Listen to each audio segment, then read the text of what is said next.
This morning, I wanted to sum up or sort of review what we've been talking about over the past few days.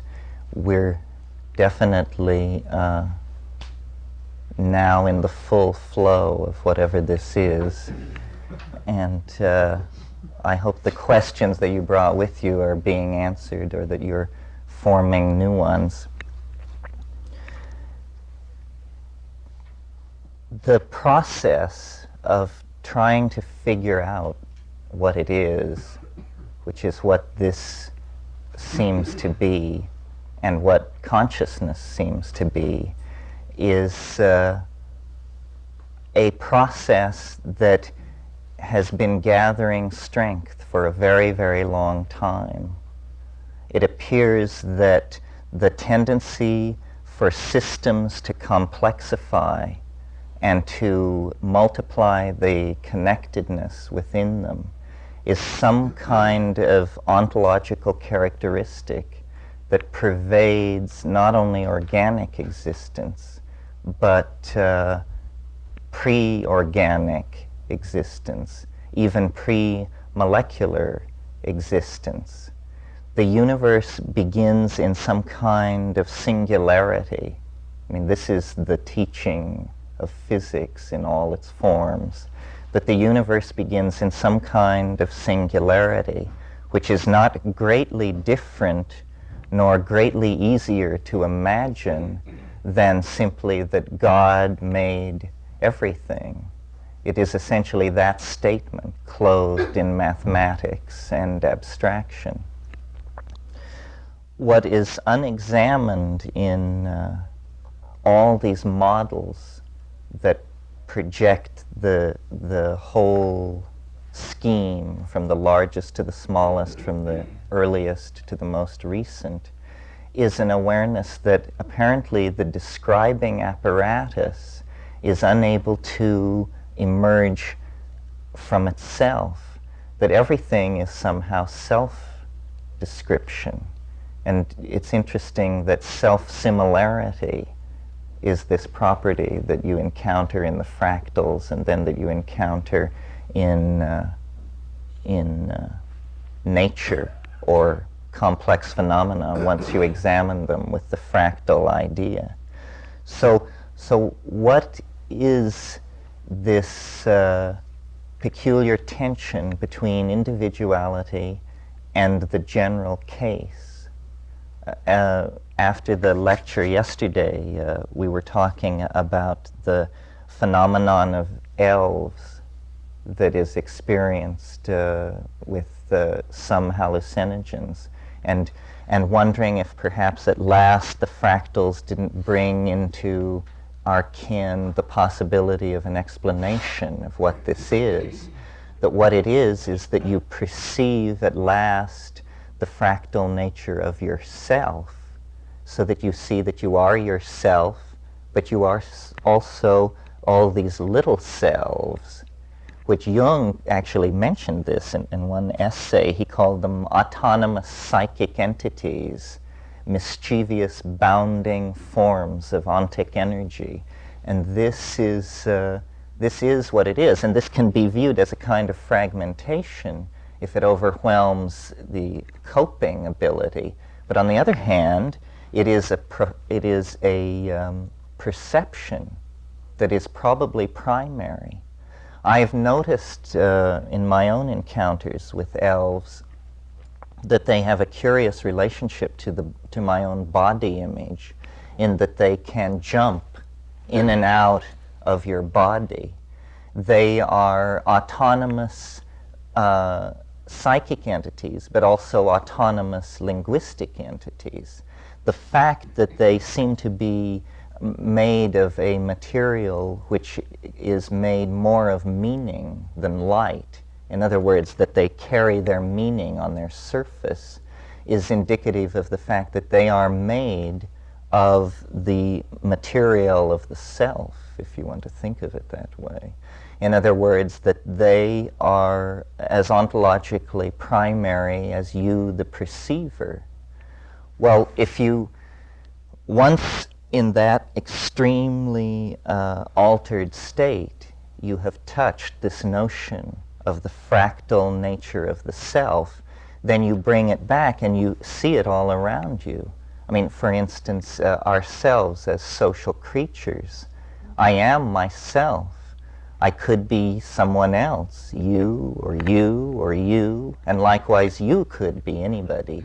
Our individuality is a uniquely felt thing, but few people would argue that someone looking down from a flying saucer would probably see us as interchangeable, the way we see ants as interchangeable.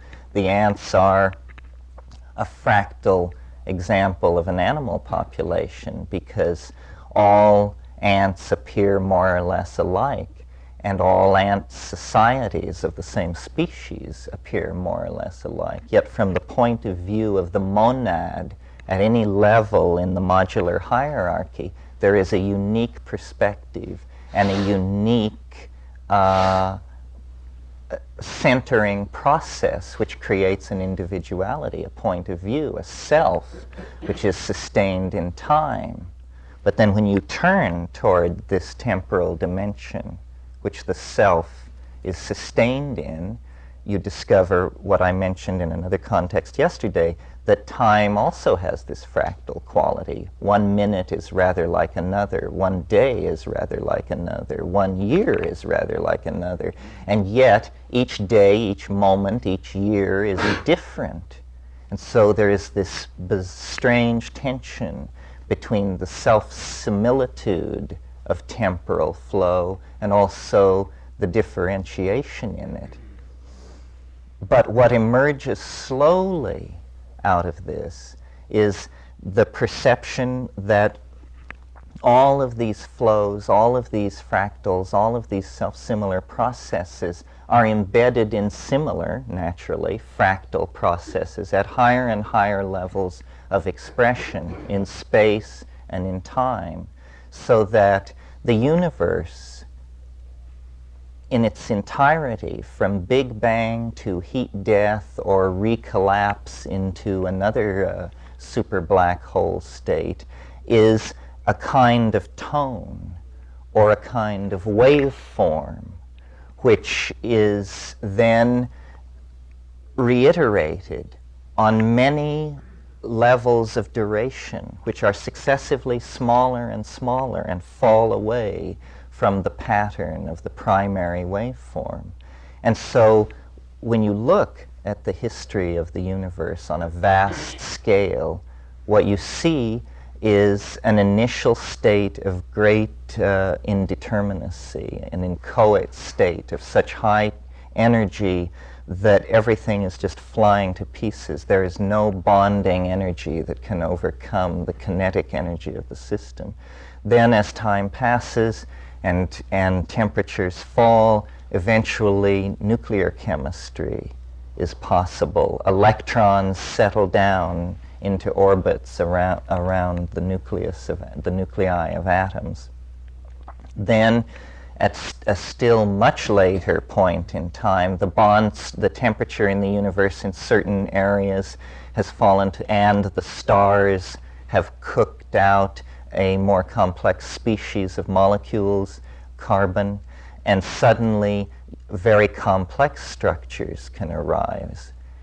And this tendency toward complexification, which describes the history of the entire universe, also describes the history of the 20th century, your life, the past 6 months.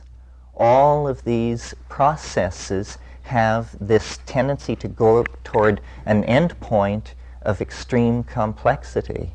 And this has not, it's obvious, and it's part of our literature and our art. This is why the apocalyptic and millenarian tendency is built into the Western religious tradition. This is, I believe, the yearning which Western religion satisfies in people that is not satisfied by science. In other words, that Western religion sanctifies death as some kind of culmination and conclusion, but the larger implication of that, which it explicitly makes, is that the whole history of humanity is moving toward an end point, an apocalypse, a momentous event which will cast everything which preceded it in some kind of new light and make everything new and morally exonerate the horror that was necessary to reach that moment. In other words, to make the earth pure and clean and new. And science is not into this. Science's technology may be like a disloyal child of science, which could be captured by the millenarian dream. But science itself takes the view of time so far that it is a plastic medium, but not highly variable on the local scale that we inhabit, and therefore essentially trivial. But this revolution in thinking that begins with Jung's clarification of the notion of synchronicity and then comes up through all the delvings into the irrational in the 20th century, and certainly Jung and Freud's exploration of the unconscious, exonerates a different notion of time, or at least the validity of entertaining different notions of time. Technology arising out of the application of science to the conquest of nature nevertheless is susceptible to millenarian expectations. The French sociologist Jacques Ellul was a radical technological sociologist, and he had a famous aphorism, which was, "There are no political solutions, only technological ones. The rest is propaganda." And this is certainly a radical expression of it, but it may well be true. I believe the Technological Society. It's still in print and paperback. And propaganda is another good one. Technology in the form of cybernetics is becoming the coral reef, or the technological excretion that is the truly hardwired portion of the unconscious now. And I see this as the feminine, the goddess, re-emerging into three-dimensional space in the form of this, what Teilhard de Chardin called the noosphere, but which is more correctly identified as Sophia, the emanation of wisdom as a feminine spirit, as Purusha, as electricity, which completely girdles the planet and transforms it into the alchemical stone, the entity. It is the planet which is the thing that is being worked on.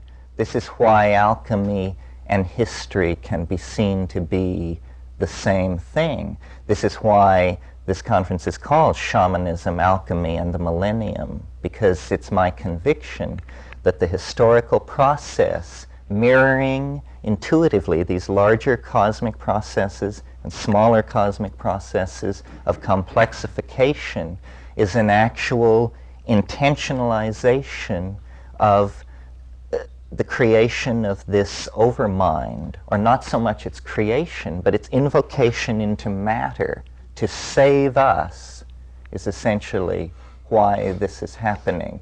In other words, it's a Gnostic myth of the descent of the overmind into matter to recover what was lost into matter, which is the spark of being the oversoul in ourselves, to return to the imagination without having to pass through the narrow gate of death.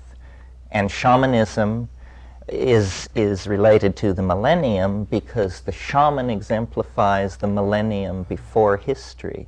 Iliad makes this clear, that before history, in ilio tempore, everything was perfect, and people flew and talked to the animals, and there was abundant food and no disease. The shaman is the only person who has retained this superhuman quality that existed before the fall into profane time. And the shaman, in all of his, her many adumbrations as alchemist, as scientist, as magician, as poet, has been the catalytic enzymatic personality which has sculpted the historical process and led it forward. And it has been mediated by the relationships to plants, which mediate a relationship to an undefinable intelligent force that you can call God or the genus loci or the extraterrestrials. The fact of the matter is that the depth and nature of it can apparently not be known, that it is controlling what is revealed about itself, and that people throughout history have discovered this. It is in fact what religion is in the absence of institutions. And in the presence of institutions, religion isn't. This is why Taoism is so attractive, because it understood and retained the idea that you could be in history and you could still know about the Tao and be in the Tao, which is really to be outside of history. And I think that there may be many ways to do it. What gatherings like this seem to indicate is that discursive thought is being given another chance from having been abandoned for a decade or so. So that this kind of noetic archaeology can be used to try and map out the human condition. The emergence of the feminine in this cybernetic matrix, and Ralph made this point yesterday, is paralleled by these breakthroughs in mathematics. Really, cybernetics is simply a branch of applied mathematics at this point and will become more so in the future. Space is the void into which this Gaia matrix, this maternal mama matrix, is going to expel the human intellect.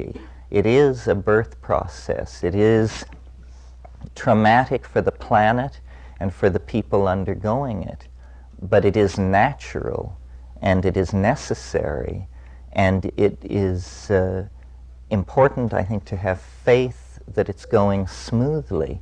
We can now see the future in a way that even 15 years ago people couldn't see. I mean, if we keep our ducks in a row, the next 100, 200 years can be seen fairly clearly.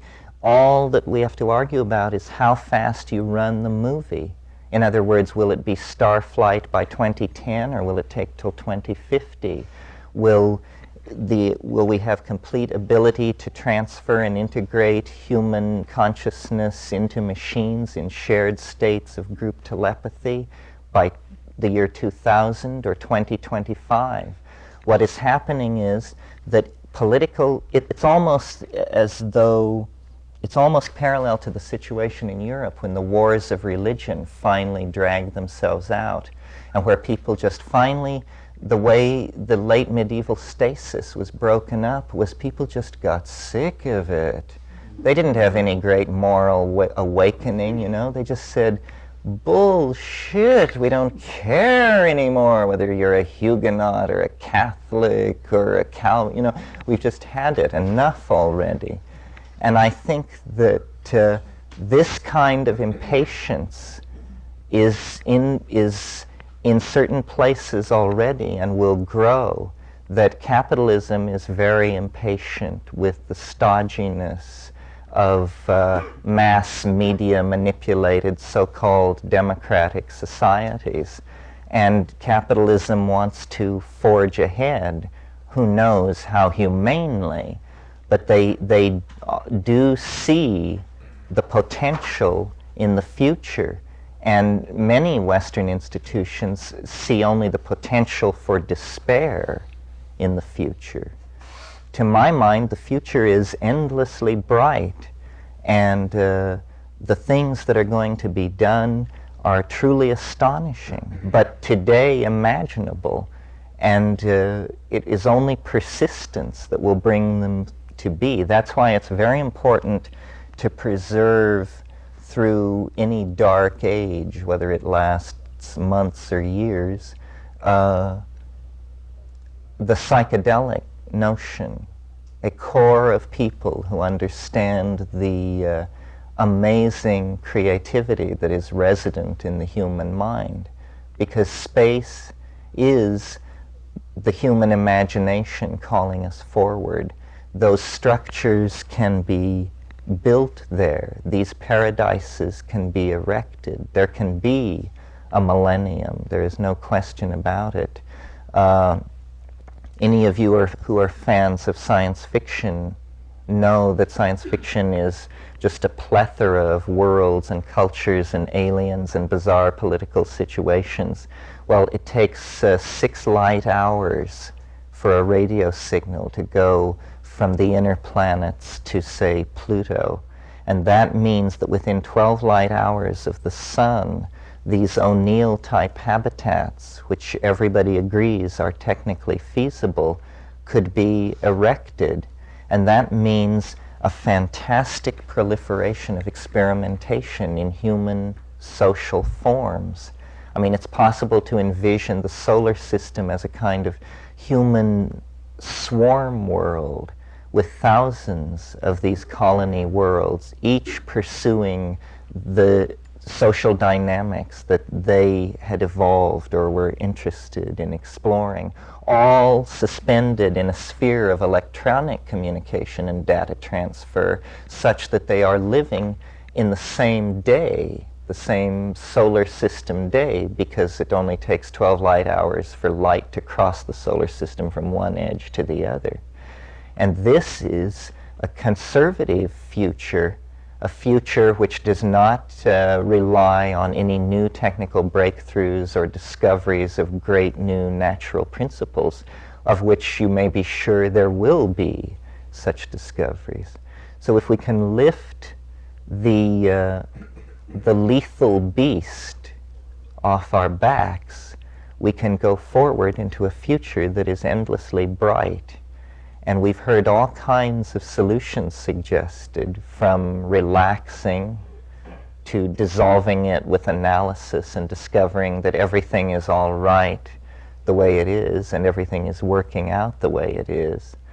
I lean to believing that 80% of the time and worrying a great deal the other 20% of the time as a way to hang on. Anyway, I think I wanted to take this time this morning to say these things because I think it makes more immediate what to some people may have seemed very arcane yesterday, which was all the mathematical stuff. Someone said to me yesterday, if there's a narc listening in, what do you think he thought of the day-long exploration of higher mathematics? So, are there questions about this or anything that anyone wants to say? Could you elaborate a bit on the concept of cybernetics? Cybernetics. Yes, well, I said earlier that I thought a network like MicroNet is essentially, MicroNet is this computer network on the source that we have organized for people with interests in this area, where you can log in and then, using a pseudonym, interact in any way you want. In other words, it's a new kind of public or quasi-public space where once you have entered into the network, you are totally anonymous, which means totally free. There's a Japanese saying, the tourist need have no shame. Well, this is... No, it's absolutely true. So the tourist on the computer network need have no shame You can say anything, no one can find out who said it, and so you can speak your mind and communicate freely. That small beginning, typing away at the keyboard and sending e-letters to various mailboxes and interacting in this funny way, which is faster than the mail but slower than the telephone, is the beginning of a neural network, which in a few years, 4 years, 5 years, will have the ability to process visual data and much more high-resolution forms of data. Even at the present level, you are able to upload papers, and people can download them and read them. You can upload programs which people can run but not download but comment on, or download and comment on. In other words, it creates a kind of instantaneous linking together of people, which, I hate the mechanics of the computer. I mean, I just think it's completely obnoxious. But it's like learning to drive, but it's tougher than that. It's like learning to drive a sports car. But once you learn to drive it, then you can, there are these thrills. And I think that if people will cooperate and actually use the network and force themselves in a way to use it, in other words, don't call somebody, use the email, just make it part of your life, then the kind of community that we produce when we're here at Esalen can be carried over, not at such an intense level, but we won't each fall then back into our own groove. This then is going to be repeated on a massive scale and is being repeated. 9 million computers a month are being hooked into communication systems. And most of these are for the networking purposes of small management groups. This is the new organism which is taking shape, that is the organism which survives. Are electronically linked groups of like-minded people who have clearly defined their goals and are working together to achieve them. By being able to search and find people and then stay in touch with them, we become much more powerful on the socio-political dimension where this kind of progress is made. Okay, so that's one aspect about cybernetics. The more generalized aspect for society is that mind-machine interaction is going to become a major frontier for development and redefinition. And when that happens, the accretions of technology, the keyboard, the video display, all of this will begin to disappear.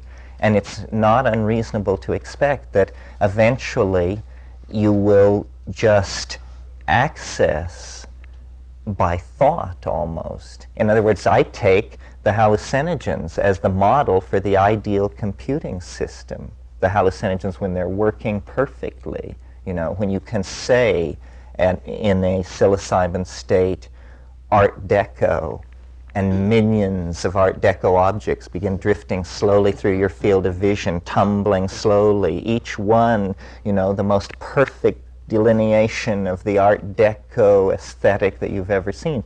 And then you say, Hieronymus Bosch, and you're there. This kind of interaction with an invisible dimension of vast intelligence is coming to be. Now, I think that it's always existed in a wetware form. This is what shamanism is. This is what all societies end up building, whether they build it out of mushrooms, morning glories, and tobacco smoke, or silicon, copper, gold, and plastic, Everybody ends up erecting a cybernetic global network of information for transferring the information that they have culturally validated and seek to preserve. And we look at the people in the Amazon and say, how quaint, how primitive, so forth. We haven't the faintest notion of what's actually going on, how they know what they know, how they do what they do. When we were at La Chirera, it was uncanny how much the Witoto knew about things 100, 125 miles away. I mean, we would visit the priest and be standing there when over the radio you would hear that an airplane had landed at mission so-and-so, but then you would walk back to your camp and meet someone, and they would say, I was just talking to this Indian, and he said those people that were expected at so-and-so came today. You know, well, what is going on there?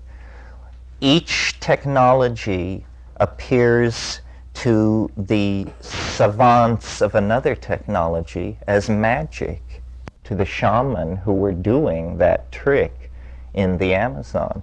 But nevertheless, the erection of this network is very important, and I see it as a feminizing thing. People have a lot of trouble with that because they tend to think of computers as machines.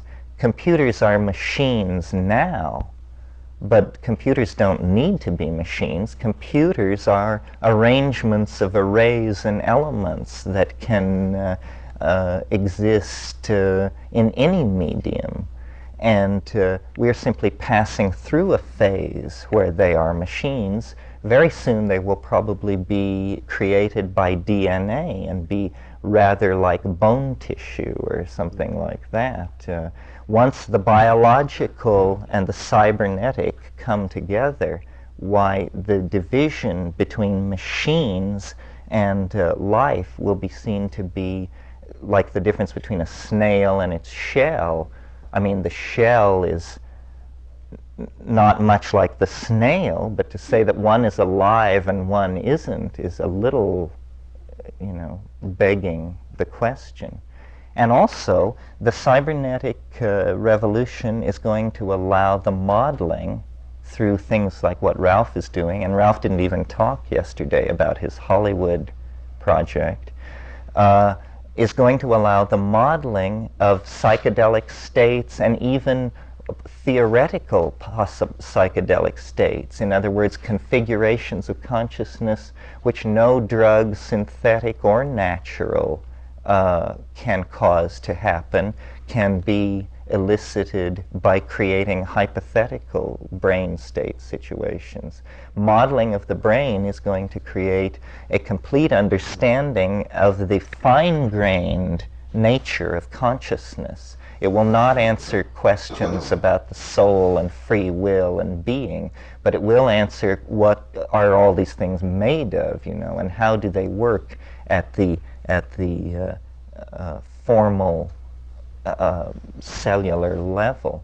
So cybernetics, I think, came along just in time. It is the knitting together, and it is, I think that the notion of a drug is a fairly stupid one. I mean, I identify the first psychedelic drug I ever took was science fiction, and I took it daily for years. And rocketry was a big high, too. I was one of those people who stuffed potassium perchlorate and sugar into stainless steel piping and take it out on the football field and blow enormous craters in the pitcher's mound. And it was somewhat late that I came to what is formally known as drugs. And cybernetics is one of these things, It's an exo-compound. You don't put it into your body, you interact with it at the keyboard. But the keyboard is entirely an illusion of this very early mechanical stage that we're in of interacting with the machine. I mean, think how it would be if the keyboard were not there and nothing were there, and just to use a computer would be to sit down and to just compose yourself in a certain state of mind, and then you would be in the network and able to word search the Library of Congress and all of these things. This is obviously coming. I mean, this is what technology seeks to do, and we need unobtrusive technologies. So the psychedelic research which we're doing, and which seems somehow, we don't know whether we're millenarians or whether we're mystics or whether we're escapists, but actually we are pioneers in creating the parameters of the kinds of states of consciousness that will be institutionalized cybernetically and biopharmacologically in the next century if we're to survive. Because the kind of chaotic, propagandized, mass-minded, atomized, competitive, egocentric, patriarchal tendencies that are in all of us at present are lethal. And they're more present in the leadership than anywhere else. So the situation is critical. And exotic solutions must be the only ones that one can put one's faith in, because the logic has outrun itself. The whole mess is a creation of the logical mind. I mean, it seemed so clear back there in the 17th century, the universal rights of man and so forth. But it turned out rather badly, and it's because it was a masculine, one-sided undertaking, as Western civilization had been since the suppression of the goddess and the breakup of Eleusis and the going underground of ecstatic states where you get in touch with the overmind and get the historical juice, the direction for the historical process. Now this is coming again, but let's hope not too late. I don't think so. I think that it's just going to be a hair-raising, hell-raising experience, but that we will be reborn and that it will come to pass that the human future is secured, perhaps for tens of thousands of years in our lifetime. It has to do with diffusing the political situation, dispersing people through the solar system, and unleashing capitalism in a humane environment, which means an uninhabited environment of unlimited resources, which means nowhere on Earth. It can't be on Earth. If I had the power to do it, I would turn the Earth into botanical dimensions, meaning the Earth should be a botanical garden, a repository of life forms, a carefully tended and cultivated treasure, the greatest treasure which being ever gave to the human race. And no matter how far we go and how many planets fall under our sway, it will be the gene swarm of the home planet that will eventually determine how well we do out in the galaxy. And so, as I said, it is the alchemical pearl. It is the concrescence. And saving the planet, saving ourselves, saving the destiny of generations of people yet unborn is all tied up in this climactic moment of historical complexity when we not only leave the planet, but leave the primate form that we have been locked in for 1,000,000 years, leave our historical foolishness behind. It is time for the human race to grow up and to the end of childhood and the beginning of a broader horizon of being that we intuit in the imagination, in our poetry, in our art, and our religion. But these are merely glimpses over the landscape. And now we have crossed that desert of history, and we are on the brink of these things. There is an opportunity for the millennium. The problem is within the human heart, and the answer is all around us in various ways. The question and the task is to realize it, and then realize it again, and then again, and alchemically condense it so that finally it all becomes this one thing, this alchemical quintessence which makes everything new and transforms and makes us safe and ends strife and ends difficulty and rescues somehow all the things that went on in the past so that they have meaning, and it's all then is understood as having been toward this end, which is now achieved, so that we can now rest in the peace which passeth understanding.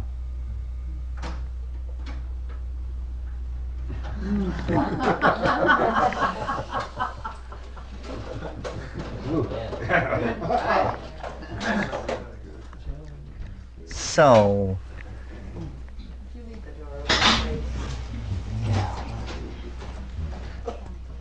is there any questions? Let me explain what's happening the rest of the day.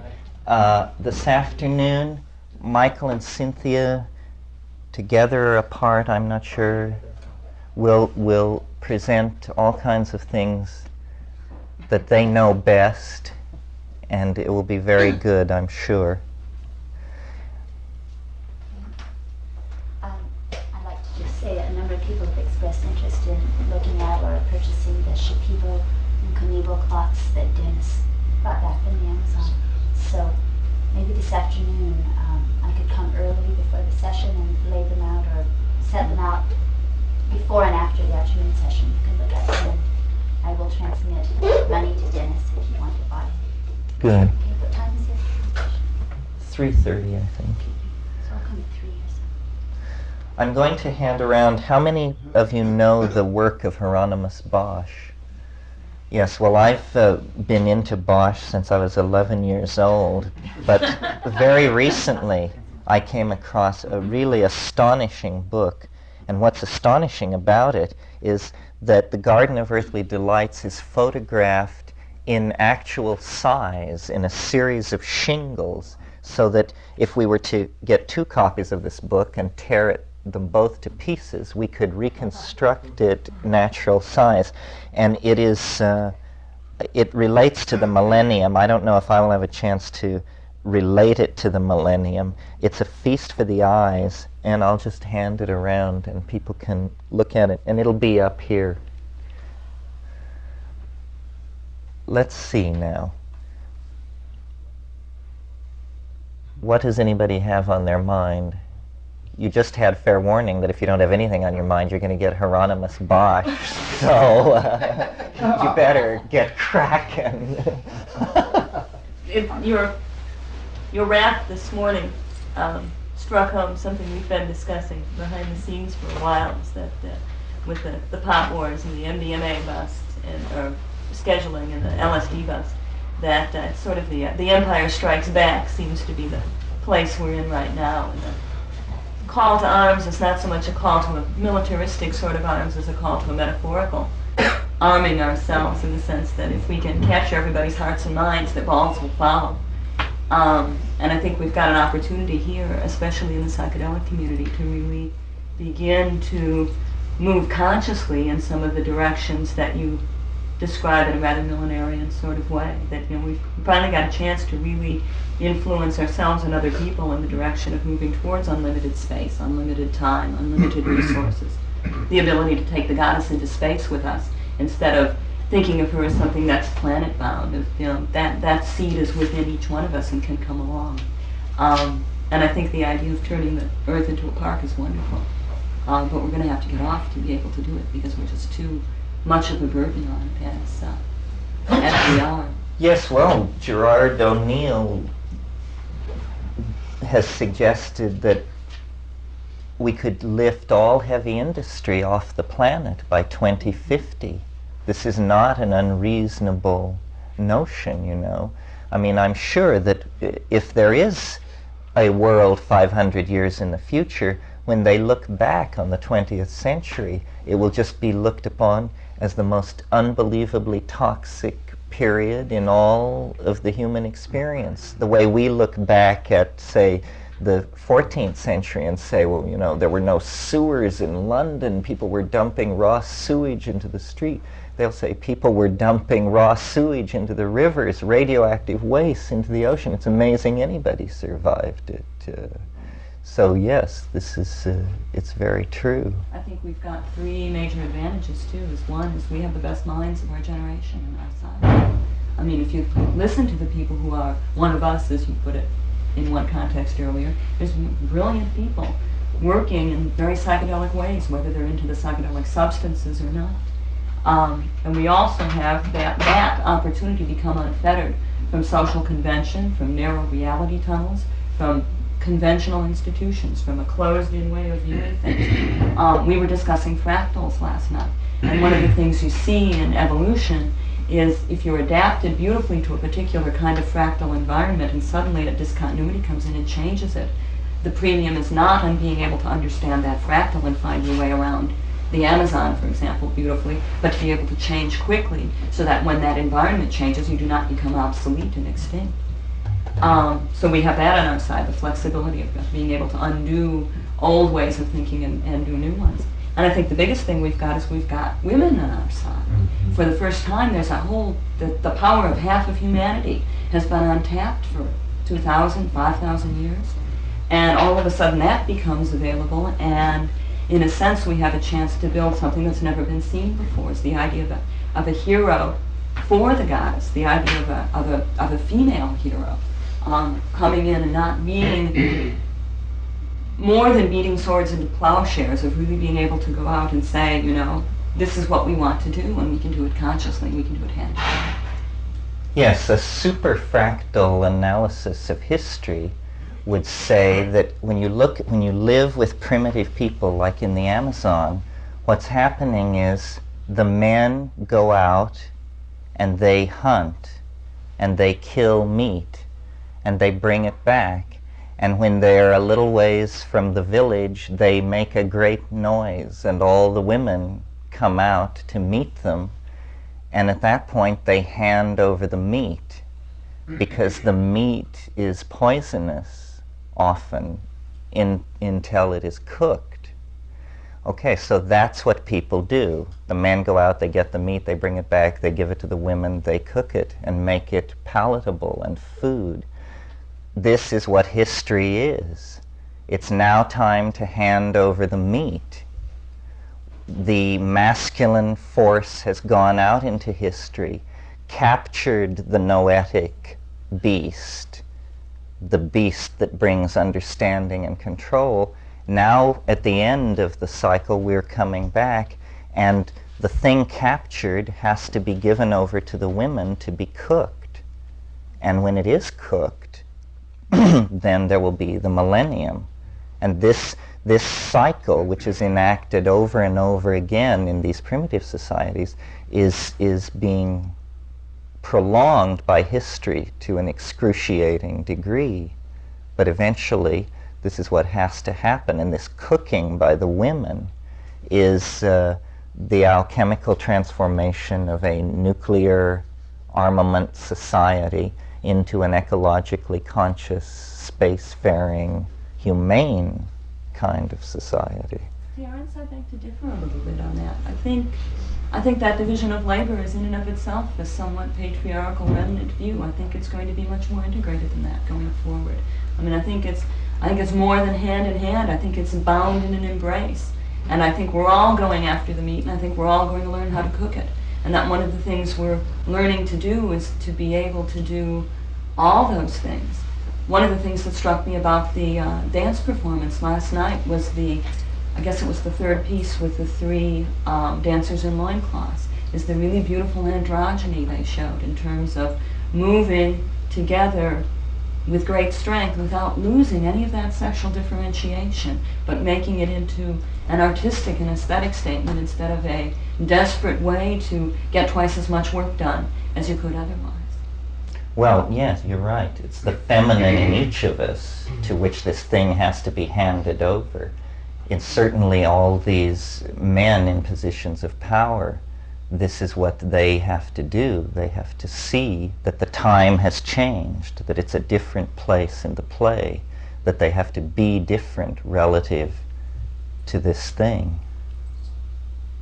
Anyone else have any? Well, in this millennial paradigm, there is, for its own evolution, a certain ecological problem not addressed. And I think no one likes to think about this very practical capitalist and political aspect of things.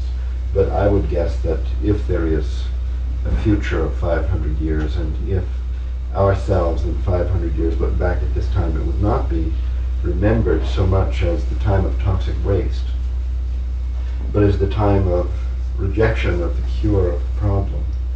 That whereas it's true that we have women on our side, we are women on our side, we are intellectuals, we are ideas on our side, what we're lacking for the cooking is the fuel and the monetary power. See, the gross national product is wasted on the military-industrial complex. The defense budget is 60% or whatever. So as a matter of fact, how many resources are devoted to the survival of our evolutionary bottleneck? Hardly a drop, you see. And I think it has arrived at this situation, which may well be remembered as the key bottleneck problem, is that somehow the resources, no matter how much will increase the awareness of the problem, and everyone will express a concern about it and so on, that the resources are always going somewhere else. How can it be that, for example, a place like Esalen Institute or Ojai Foundation and so on, institutions seminal to the change of consciousness, are starving for lack of resources, when there are many people among us, you see, who might, by accident of birth, whatever, be billionaires, or be involved in huge corporations, or have finger on the direction of flow of enormous resource, while giving 10 or 15 cents, while giving maybe a fraction of the lifetime and so on, have not made the connection in such way as to divert huge power of money, the fuel to do the cooking, so that these ideas, which actually, I have no doubt, comprise already the solution to the problem, is here on earth among us. We are not waiting for the divine appearance, male nor female. See, everything is already here, maybe. We don't know until we get a chance to try. So basically nothing is being tried because there's no fuel for the cooking. When it might happen, we might see in the newspaper, even the day after tomorrow, that some huge gift by a totally unknown person has been made to such and such, Botanical Dimensions has received $14.5 million for its operating budget for this year. Let us see, you see, that the fuel is put under the well-prepared pot, and see if we cannot cook up a future. Then I have no doubt how it would be. So I think that there is going to be a catastrophic moment sometime in the future when resources are massively diverted to this alternative survival strategy that Terence has summed up under the name exotic solutions. Sir, I disagree completely. There are a large cadre of people in high technology who are subverting the government's resources. Corporations that I work with to raise millions of dollars will sit down and tell me that 25 years from now they want to build the first starship. They are well aware of what they are doing with respect to computers and high technology, and we are taking over. We are taking over the technology, people who feel like what we have talked about. We are still too young to control those capital flows. But both Ellen and I make decisions on millions and millions of dollars a year in terms of who gets what kind of money, and we are not alone. We may take more tryptamines than any of those people do. We don't have significant different views over what Ellen just expressed or over what Terence just expressed. One of the guys whose only drug of choice is cocaine is saying that he is saving up a space to move, to retire to Luna City, that he plans to build with his millions that he's making. There are people there. This whole strategic defense initiative is being subverted. Most of that money is going to be spent in such a way to promote the industrialization of space. That's good to hear right now. That's good to hear, of course. And that's right now, my life in business, is making that happen. Right now, the state of the science, highest technologies are used to pinpoint marijuana crops in Northern California. It certainly is. Wiretaps, where the use of wiretaps led to the largest LSD bust in history. one hears that the military was experimenting with most of the psychedelic drugs. Adam, for example, 30 years ago. Adam was synthesized in Germany in 1914. That's More drugs certainly were correct. synthesized there in Central Europe. But if we all divorce ourselves and become politically Right. correct and politically pure, we'll all be destroyed. I mean, I have to sully my hands by working with people who have defense contracts. But is it better to get a few $1 million for something that's going to create robots that can build L5s, or for me to go off and sit in the corner and do DMT every day for the rest of my life, which I'm economically capable of supporting myself to do that? We talk about how are we going to have this happen. We live in an industrial society that will destroy us if we do not co-opt it. Well, I agree with you that the Strategic Defense Initiative is a co-option of the military. It is entirely, billions are going to be spent on things which won't work, but you're going to have to put 20,000 people into space to figure this out. And once you figure out that it doesn't work, they'll all be there. And in the meantime, you will have figured out all kinds of nifty things that will work, which make the original idea seem childish and stupid. I really do think it's a Trojan horse for Starflight. And, I mean, they basically, I mean, I'm not defending it entirely because I think it was fairly cynical. These Fortune 500 corporations that Phil is talking about said, well, if we had a $20 trillion investment over 20 years, we could produce a space-based civilization. But we don't have that kind of money. No private company or consortium of companies has $20 trillion. So what can we do? Well, why don't we create the notion of an arms race and loot the American taxpayer's pocket to pay for it? We'll just get all those people riled up and take the money, and downstream we will have transformed capitalism so that it can survive for another 1,000 years. I'm not hopeful that millions of dollars will come to Botanical Dimensions, but I feel that we laid out a budget of around $100,000 for each of the next 2 years, and I'm reasonably hopeful that that can be met. In other words, we've only been fundraising 6 weeks. Our initial goal was $10,000 by December. It appears that we've exceeded that goal now. I think that it will go. Arthur Young once asked me, what would I do if I had $20 million? And I said, give 15 of it back to whoever gave it to me, because I can't manage $20 million. My plan is this plan, $5 million. But it is true that I think all of us who work in ideas, like I have other projects in my life not related to Botanical Dimensions, that I will not and could not apply that money toward, but that I apply my own money toward. Publishing, I'm thinking of. Ralph is in the same position. You're probably in the same position. We all have starved to death little ventures which piddle along as we can. Nothing moves faster than us getting the money together. And there are many, many people like this in this position. So the point is well taken that if some of the money could be broken loose, well, it's just the tragedy of the 20th century is that the most wealthy age in history is the most destructive, and the amount of capital tied up in the standing crop of metals and armaments is like nothing ever before seen in the history of the planet. It is irrational, carried to the nth degree.